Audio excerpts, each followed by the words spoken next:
ઓલપાડના ખેડૂતને જમીન ઉપર ફાઇનાન્સ આપવાનું જણાવી ફરિયાદીને ₹2 કરોડ નહીં આપી છેતરપિંડી આચરવામાં આવી હતી। આ મામલે સુરત ઇકોસેલ પોલીસે આરોપી દિલીપસિંહ વખત સંઘવાળાને ઝડપી પાડી કાયદેસરની કાર્યવાહી હાથ ધરી છે। ઓલપાડના ખેડૂતને જમીન ઉપર ફાઇનાન્સ અપાવવાનું જણાવી ફરિયાદીને ₹2 કરોડ નહીં આપે છે। છેતરપિંડીના મામલામાં સુરત ઇકોસેલ પોલીસે આરોપી દિલીપસિંહ વખત સંઘવાળાને ઝડપી પાડ્યો છે, જેમાં ફરિયાદીની જમીન પર ₹2 કરોડની રકમ ફાઇનાન્સથી જમીનનું વેચાણ દસ્તાવેજ કરાવી લીધો હતો। બાદમાં ₹2 કરોડની રકમ ન આપતા આખરે મામલો પોલીસ મથકે પહોંચ્યો હતો।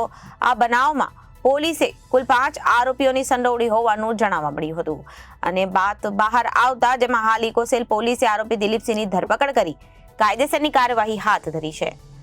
ફરિયાદી શ્રી એ પોલીસ કમિશનર શ્રી સાહેબનો સંપર્ક કર્યો અને કમિશનર સાહેબે તુરંત આ બાબતે એક્શન લઈ અને આરોપીઓને ધરપકડ થાય એ બાબતની સૂચનાઓ આપી, જેથી કરીને આરોપીનો એક આરોપી દિલીપ છે એમને પકડવામાં આવ્યો છે અને રિમાન્ડની તજવીજ કરવામાં આવેલી છે।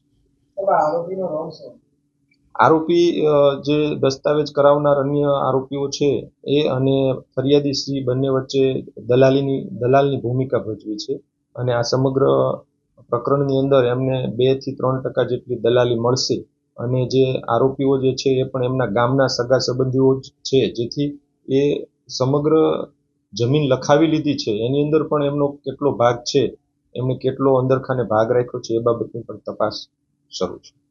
Bureau report, Janadesh news, Surat.